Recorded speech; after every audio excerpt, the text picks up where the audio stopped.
स्वागत है आपका न्यूज 18 पर। मैं हूं आपके साथ अनामिका सिंह और अब बात खबरों की। राजधानी देहरादून में एक दिल दहलाने वाली वारदात सामने आई है। सड़क पर घूम रहे क्रूर कातिलों का शिकार विपिन रावत नाम का एक शख्स हुआ। सड़क पर हुए विवाद के बाद हत्यारों ने विपिन के सिर पर बेसबॉल बैट से हमला कर दिया और 10 दिन के बाद विपिन जिंदगी की जंग हार गया। देखिए रिपोर्ट।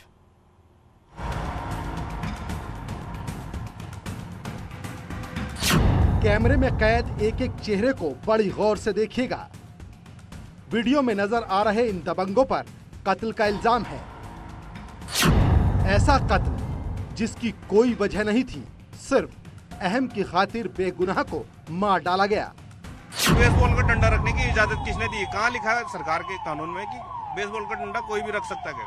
गाड़ी से मैंने डंडा निकाला और इसके पीछे से ब्लाइंड मैंने चोर मार बोलते ना जिसको, वो कर दिया और वो वहीं पर ऑन द स्पॉट गिर गया। दरोगा साहब है और वहाँ पे पलटन बाजार पे जो कोतवाली है वहाँ पे जो उनके कोतवाल साहब है, मैं सारा का सारा इनके सर में डालता हूँ। यही वो चेहरे हैं जिन पर विपिन रावत नाम के युवक के कत्ल का आरोप है। इससे पहले कि हम पूरा मामला विस्तार से बताएं, सबसे पहले आप इस केस की गवाह रही उस लड़की का बयान सुनिए जो 23 नवंबर की रात विपिन रावत के साथ मौजूद थी। जो युवतियां गाड़ी में थी उन्होंने हमें कुछ बैड कमेंट पास करा और अब्यूजिव वर्ड यूज करे, तो उनका रिप्लाई करने पर, उसका विरोध करने पर ये चारों बंदे गाड़ी से उतरे और मेरे पर प्रहार करने लगे, मेरे को मारने आने लगे। तो इसी बीच विक्की रावत इनको सॉरी बोल रहा था कि सॉरी भैया माफ कर दो, सॉरी दीदी माफ कर दो। तो हम लोग जब वापस जा रहे थे सब कुछ शॉर्ट आउट हो गया था, ये लोग अपनी गाड़ी की तरफ आ गए थे। तब जो युवक था उस गाड़ी में, मैं आपको दिखा देती हूँ कि वो युवक कौन है। ये वो युवक है, ये वो युवती है। इस युवक ने पीछे से अपनी गाड़ी में से बेसबॉल का डंडा निकालकर विक्की रावत के सर पे इतनी तेज मारा कि वो एट द स्पॉट वहीं बेहोश हो गया। सुना आपने, सिर्फ रोड पर दबंगई, मामूली बहसबाजी और कर दिया कत्ल। मामला करीब 10 दिन पुराना है। विपिन रावत नाम का युवक अपनी दोस्त के साथ रेस्टोरेंट से लौट रहा था, तभी रास्ते में एक कार सवार कुछ युवक युवतियों ने हुटिंग शुरू कर दी। आरोप है कि हुटिंग का विरोध करने पर दबंगों ने विपिन रावत के सिर पर बेसबॉल के डंडे से हमला कर दिया। 23 नवंबर से अस्पताल में भर्ती विपिन रावत ने आज अस्पताल में दम तोड़ दिया। यानी न कोई विवाद, न विवाद की वजह, चलती फिरती रोड पर मन किया तो किसी को मार दिया। जब इनको रात को मेरे छोटे भाई को फोन आया जिस दिन ये कांड हुआ कि भाई कॉम्प्रो करवा लो उनकी साइड से, तो 2:30 बजे 2-2.5 घंटे के अंदर उसको गिरफ्तार क्यों नहीं किया गया? फिर हमको आश्वासन दिया गया। एक तो हमने रात को जो उनके साथ में थे ना, जो 2 लड़कियां थी, उन्होंने उसी समय वो करवा रखी FIR, फिर भी इन्होंने कुछ कार्रवाई नहीं की। उसी समय जाते ना, भाई तूने बंदा यहाँ ICU में है, डॉक्टर बोल रहा कि बस कुछ भी हो सकता है। फिर दूसरे दिन दोबारा रिपोर्ट हुई, फिर भी उन्होंने हमको आश्वासन दिया बस फरार है, घर में 2-3 बार दबिश कर दी, हम पकड़ रहे हैं। विपिन रावत की मौत के बाद लोगों में भारी आक्रोश है। आरोप है कि पुलिस ने आरोपियों के खिलाफ हल्की धाराओं में केस दर्ज किया, जिसके चलते आरोपी जमानत पर आराम से बाहर घूम रहे हैं।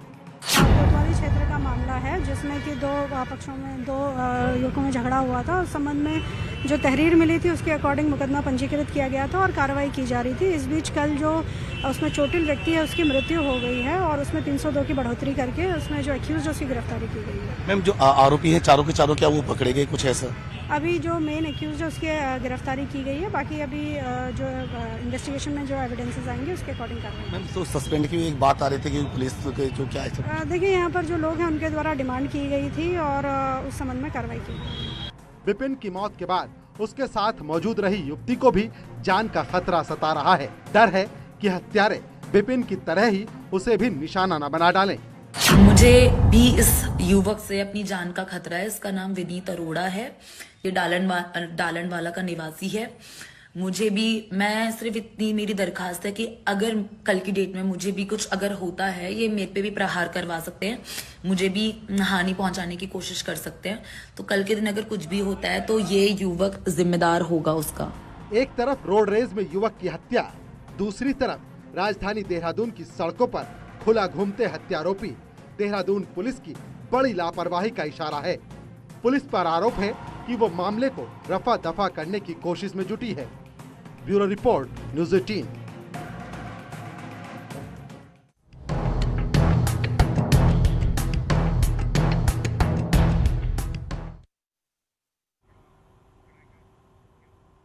लॉरेंस बिश्नोई, ये नाम आज दहशत का पर्याय बन चुका है। पहला उत्तराखंड के काशीपुर और मेरठ में लॉरेंस के नाम पर रंगदारी मांगी गई और अब गाजियाबाद में वकील से बिश्नोई गैंग के नाम पर रंगदारी मांगने का मामला सामने आया है।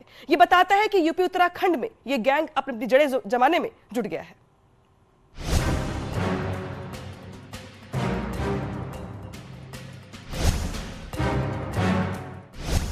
पश्चिमी यूपी में बढ़ी लॉरेंस गैंग की दहशत। लॉरेंस बिश्नोई गैंग की वकील को धमकी। 20 लाख दो, नहीं तो गोली खाओ। विदेशी नंबर से मांगी 20 लाख की रंगदारी। सिद्धू मूसेवाला के मर्डर से चर्चा में आया लॉरेंस बिश्नोई और उसका गैंग यूपी उत्तराखंड में लगातार दहशत मचा रहा है। इस बार लॉरेंस बिश्नोई गैंग के टारगेट पर गाजियाबाद के वकील हैं, जिनसे व्हाट्सएप पर लाखों की रंगदारी मांगी गई है। परसों शाम को मैं अपने काम से जा रहा था, तो मैं गाड़ी में था, मेरे पास एक मैसेज प्राप्त होता है व्हाट्सएप पे मुझे। उस पर फोटो लगी हुई थी और नंबर बाहर का था, नंबर +45 करके डेनमार्क का नंबर वो आ रहा है, सर्च कराया जा रहा है। तो उसमें धमकी में ये लिखा गया था, या तो 20 लाख दे देना हमें, वरना उस पर कोर्ट मत जाना, जहाँ से मरवा दिया जाएगा आपको। साहिबाबाद इलाके में रहने वाला पीड़ित पेशे से वकील है। हर दिन की तरह वो कचहरी निकलने की तैयारी कर रहे थे, तभी व्हाट्सएप पर आए मैसेज और कॉल ने उनके होश उड़ा दिए। रंगदारी मांगने वाले ने खुद को लॉरेंस गैंग का मेंबर बताया। मैसेज करने वाले ने कहा कि 20 लाख का इंतजाम करो, अगर पैसे नहीं मिले तो तुम्हारी हत्या कर दी जाएगी। एक खूंखार गैंग से मिली धमकी से डरे सहमे वकील ने फौरन पुलिस से मदद मांगी। स्थानीय पुलिस अधिकारियों से भी पीड़ित वकील ने पूरी जानकारी साझा की, लेकिन सबसे बड़ा डर इस बात का है कि वेस्ट यूपी में लॉरेंस गैंग अपनी मजबूत पकड़ रखता है। सवाल ये है कि पुलिस अगर रंगदारी मांगने वाले को पकड़ नहीं पाती तो क्या होगा। कार्रवाई पुलिस से जांच चल रही है, पुलिस जांच कर रही है और सारी प्रक्रिया चल भी रही है। पुलिस सहयोग पूरा सहयोग पुलिस ही कर रही है इसमें। किसी से कोई दुश्मनी आपकी? दुश्मनी मेरी किसी से कोई निजी तो कोई है नहीं। कोर्ट संबंधित किसी कोई मानता होगा तो मुझे इसको पता नहीं। वकील के मुताबिक जिस नंबर से रंगदारी मांगी गई वो विदेशी नंबर है और रंगदारी मांगने वाले के व्हाट्सएप पर लॉरेंस बिश्नोई की तस्वीर लगी थी। यूपी उत्तराखंड में लॉरेंस बिश्नोई गैंग के नाम पर रंगदारी मांगने का ये पहला मामला नहीं है। इससे पहले उत्तराखंड के काशीपुर में भी सर्राफा कारोबारियों को इसी तरह फोन पर धमकी मिली थी। पहले उत्तराखंड और अब वेस्ट यूपी में पंजाब के लॉरेंस बिश्नोई गैंग और उसके नाम पर बढ़ती दहशत दोनों राज्यों की पुलिस के लिए एक चुनौती की तरह है। सवाल ये है कि बेहद शातिराना तरीके से काम करने वाले इस गैंग को यूपी उत्तराखंड में पैठ बनाने से यहाँ की पुलिस फोर्स कैसे रोकेगी। Bureau report, news 18।